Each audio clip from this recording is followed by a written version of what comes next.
So I was just going to say, in terms of, I suppose what's led me to where I am today, and why I do what I'm doing. Okay, so I had a career in financial services for over 20 years, and all of the roles that I had were about delivering change and transforming parts of the organization or organizations that I was working in at that particular time.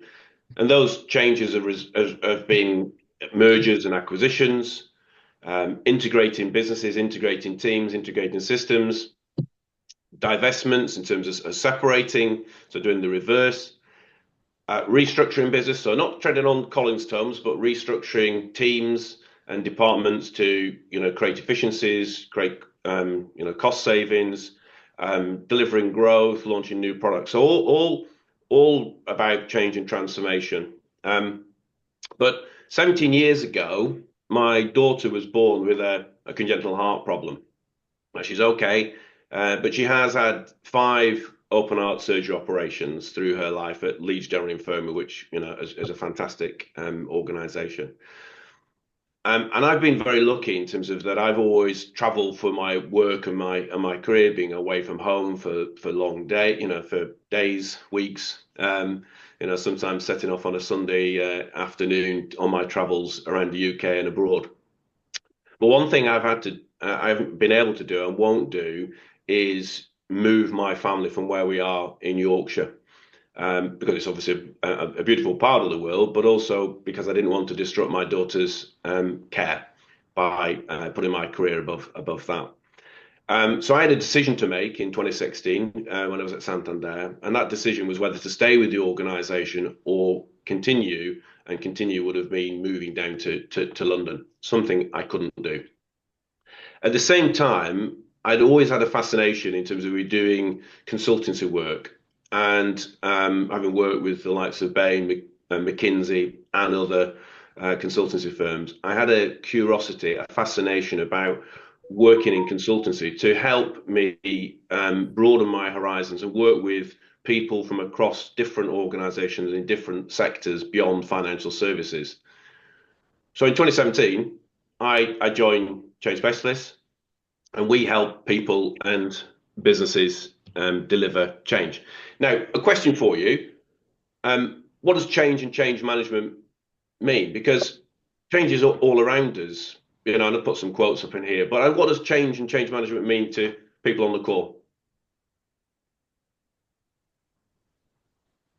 From my point of view, it's growth. Growth, yeah. Happy to welcome change, and I see it as new potential and learning from other people. If that's individuals, colleagues, business. You can always learn, can't you? Yeah, thanks, Becca. Anybody else? Yeah, in my world, Julian, change is permanent. The rates are constantly changing, circumstances are always changing. So it's the complete opposite. There is no possibility of anything standing still. It's all right, Tony. Yeah, a millisecond has changed in your line of work. Yeah. For me, it's about technology as well, Julian, and how we evolve with technology in a business. Yep, absolutely, Dave. Yeah, technology, people, it's all around us. It's changed. Just open the media this morning. There's change. There's change happening. Yesterday there was a change in the Bank of England base rate. Good news. Should have been 50 basis points, but let's not get political. It's about the potential. It's an opportunity to really exploit all potential, move in the right direction, with the caveat that you have to bring people along with you.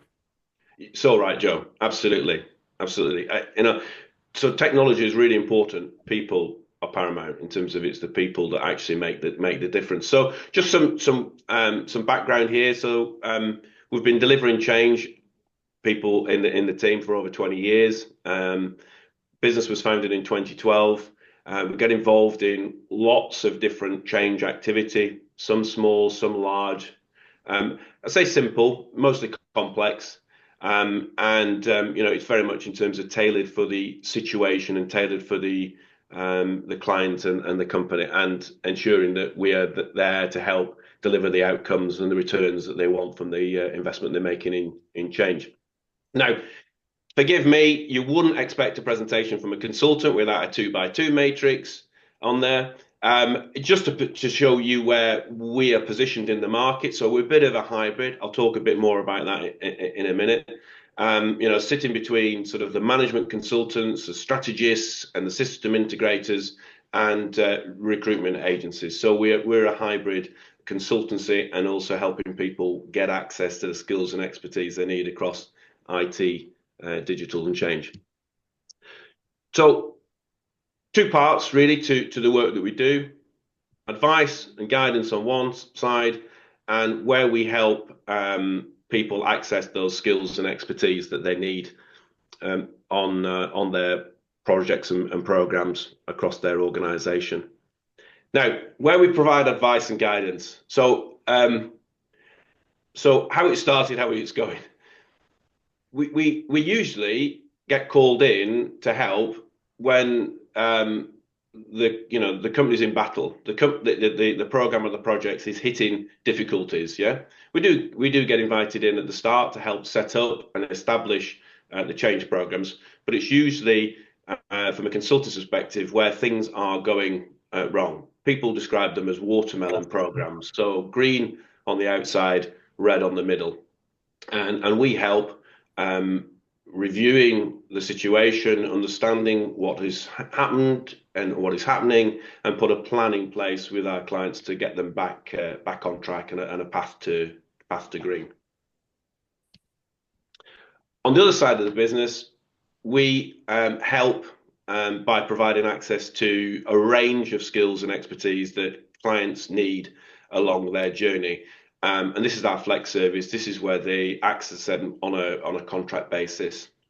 So just some examples there. I know it's very small, but just to give you a flavour in terms of the roles that we cover from a change delivery and IT perspective. Now, service assurance. So on the flex service, so we're change consultants, not recruitment agents. Albeit, you just say, well, Julian, you do similar things. Well, we do. But we also do things slightly differently, or I think slightly differently. So we work alongside all of our associates, or what we call service providers, contractors.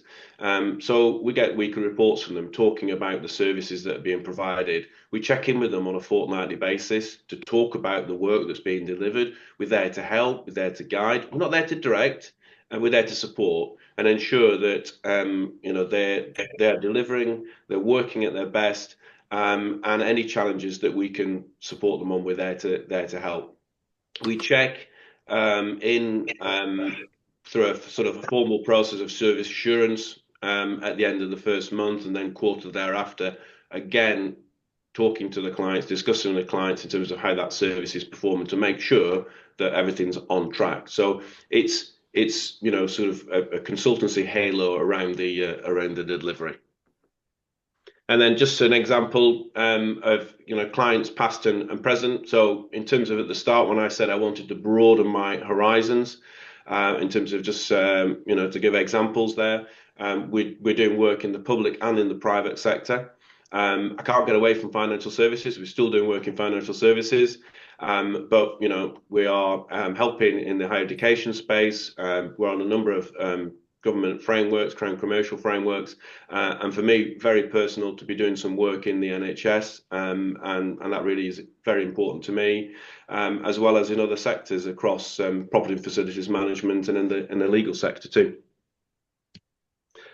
So for me, finally, it's about that partnership. It's a word that's often used, but for me, it's about building credibility, building trust, and working in partnership with our clients and being with them by their side. Whether they need our support at that particular moment or not, we're there to be called upon to help and to help them deliver the change that they're setting, setting their objectives and looking to deliver. So yeah, that's just a few minutes, hopefully within the time frame.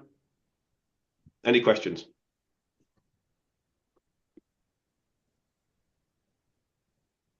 Any questions for anybody? So how many of you are there then, Julian? Or do you just always work with partners? Or how many are there in the actual company delivering all this? So it ebbs and flows. At the moment, it's around about 50 people.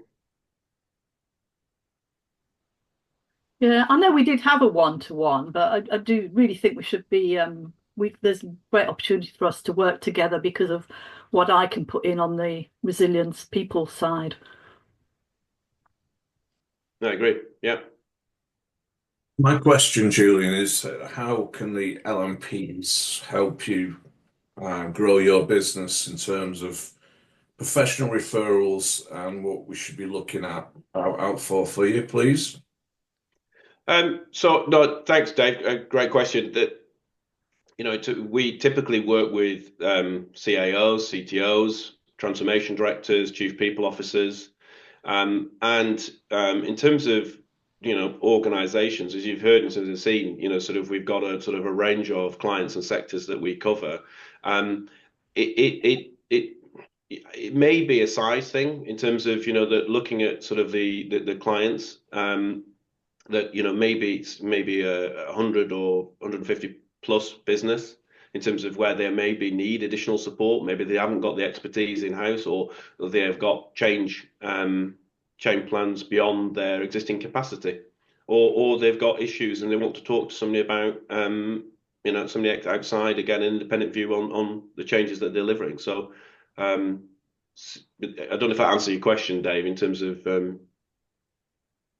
Yeah, I'm sure I get some feedback around the room.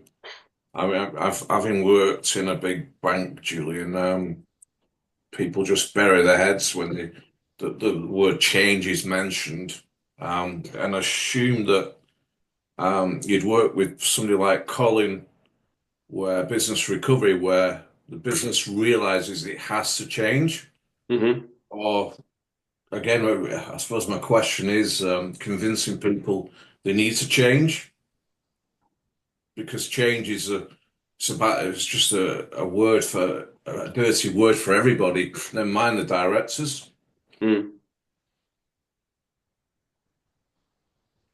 Any other questions? Yeah, Julian, well, what are you seeing in terms of where the economy is going? And obviously, it's front and center in the headlines for the last 6 months with the budget and the aftermath, and see April's around the corner. Yeah. What kind of feedback are you getting from your existing contacts and clients about how things are going? How do you see 2025 roll out for you?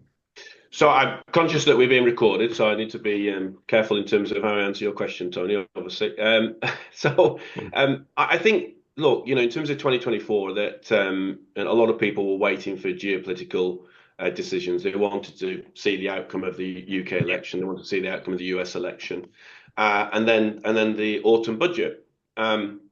Now, whilst the sort of on the outside, in terms of you look at the autumn budget and see that there's maybe not much cheering there for business, it is a framework which we are all having to operate within now, and that has provided clarity. So, what are we seeing? We're seeing organisations in terms of that are restructuring and having to sort of make tough decisions on people and on their headcount.